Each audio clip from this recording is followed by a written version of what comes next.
Hello, dear believers in Christ. Good morning to you all. In Nepal, we say Jai Messiah.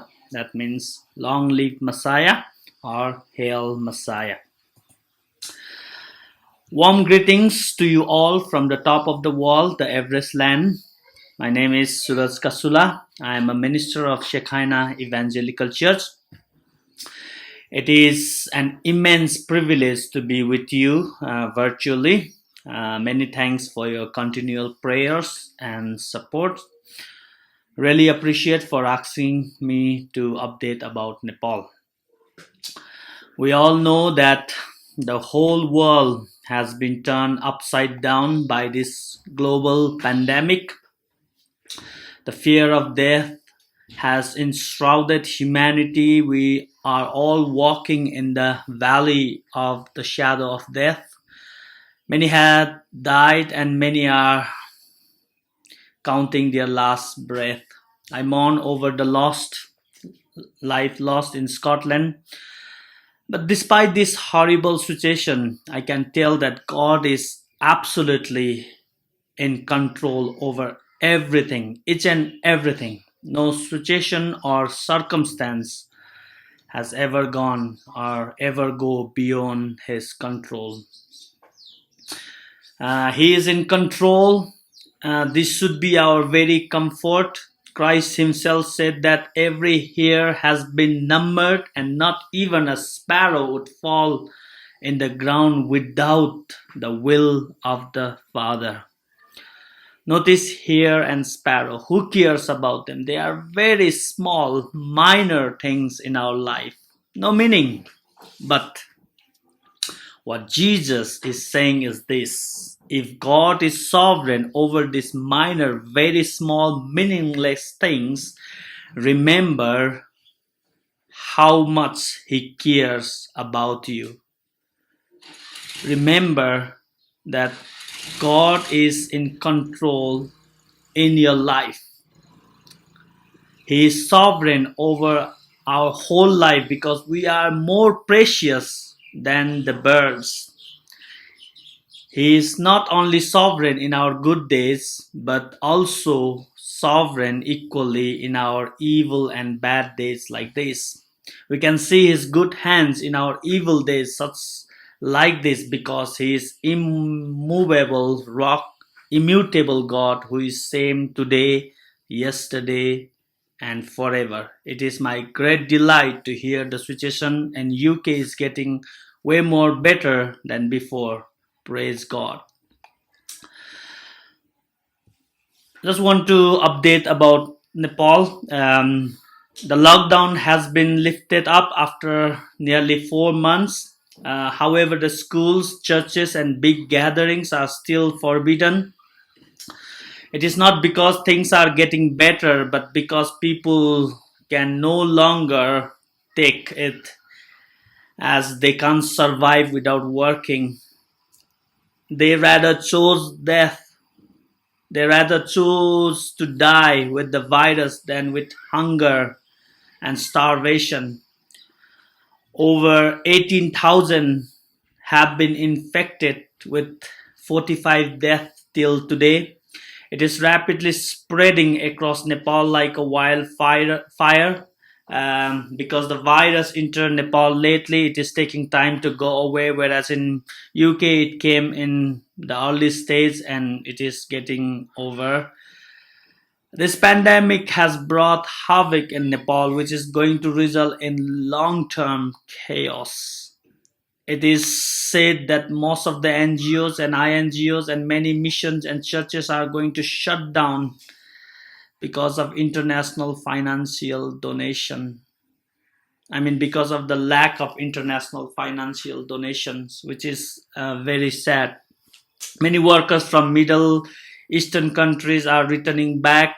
Nepali worker, which means big financial burden to our GDP, as it is made up of remittance of workers outside Nepal. This has also resulted in unemployment, which might trigger food crisis and horrible unsolvable problems. Another big income has been tourism, which has been badly affected too. On the top of this crisis, I'm very sorry to say that two more disasters hit Nepal hard before one is ended. Before this coronavirus pandemic is ended, two more hit hard. Deadly virus is sweeping across Nepal, infecting and killing many people. Then after this, suddenly this locust came into Nepal from India and Pakistan and devouring our large amount of crops. And now, because of non-stop heavy rain, horrible flood and landslide are sweeping villages, destroying many lives and properties. The heavy rain is not stopping at all, which means tenfold disaster across Nepal.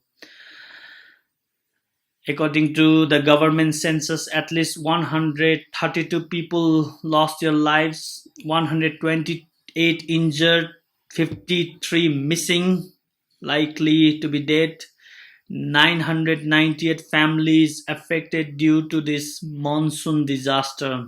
A small and poor countries like Nepal can't bear all this simultaneous disaster, and still the locusts are eating large crop across, not across Nepal, especially in western Nepal, and these are all going to result in famine. So it is so sad and it is horrible. I think Nepal is in childbirth pains and suicide rate is skyrocketing. More than 900 committed suicide during this lockdown. 900 people killed themselves. Horrible economic and food crises are on the way. Amidst this problem, political dogfights is worsening the problem over the issue of Nepal-India borders.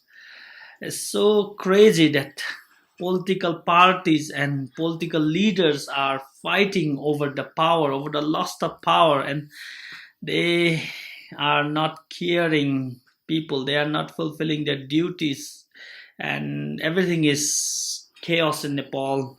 And India is deliberately bringing up this controversial issue of this borders, Nepal-India borders in western Nepal, and they are bringing up this in the midst of this crisis, which made things worse. And they did this deliberately, intentionally, which is very bad.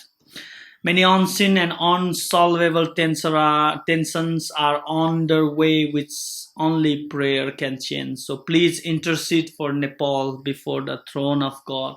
Christ is the only hope for Nepal and for the rest of the world. We are doing church service virtually since lockdown because churches are still closed. I am wisely using up this lockdown period. I did lockdown Bible study with our seminar students, and we did John's Gospel and Galatians, and we'll start new project soon. We are also doing 10 minutes devotion on Westminster Shorter Catechism every day, and also translated and edited Shorter Catechism into Nepali, which is going to be published. That is a big accomplishment. Moreover, I am involved in translating The Valley of Vision, a collection of prayers and devotion of Puritans, into Nepali, and reading with background music and background video with English script. You can see on my Facebook page or on the YouTube channel if you want to see.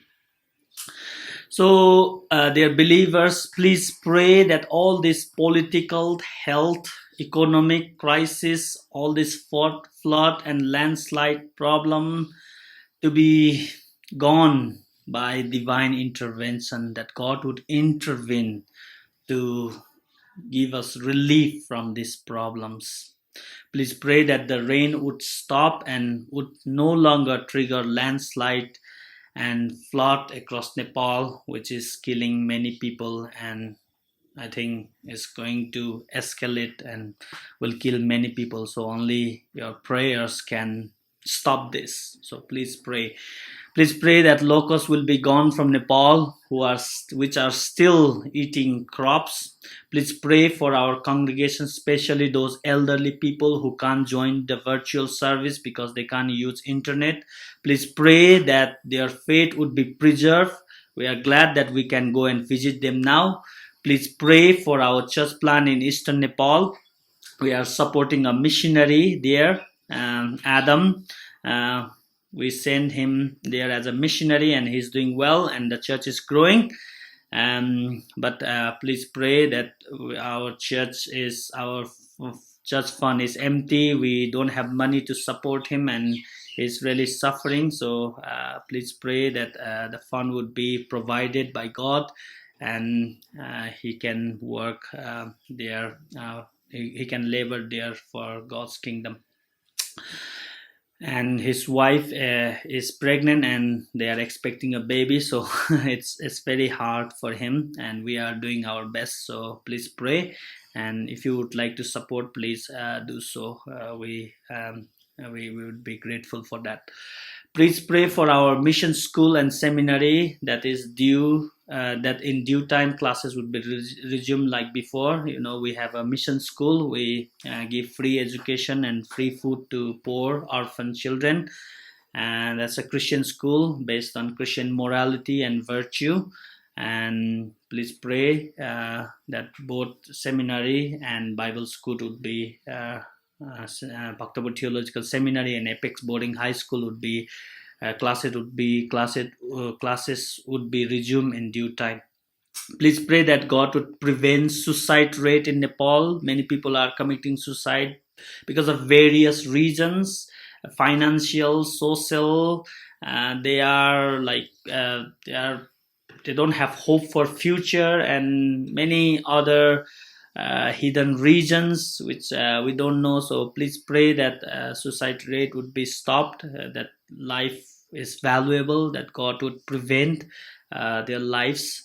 Please pray that gospel would be spread across Nepal during this pandemic. Uh, People have lost their hope, and they are always trusting in their monies and their wealth. Now that has been shattered. So please pray that the Nepali church would give them hope by the good news of Jesus Christ. Please pray as sexual assault and rape cases are escalating in Nepal because of the quarantine. All are put in the same room, so there are many rape cases and sexual assault, and crimes are going up. Recently, there was an acid attack on a girl in Kathmandu, which is very bad. So, especially domestic violence and violence on women are escalating in Nepal. So please pray that God would intervene. So everything seems chaos and everything seems horrible, but we believe in a God who can give hope and who can answer our prayers, and in response to our prayers he can work. So we have hope in Jesus, and we have hope in the gospel, and as I said, Jesus Christ is the only hope of Nepal and for the rest of the world. So once again, many thanks for your continual support and prayer, which we immensely appreciate. So I believe that you would all pray, and God would intervene in response to your prayer. Thank you very much. God bless you all.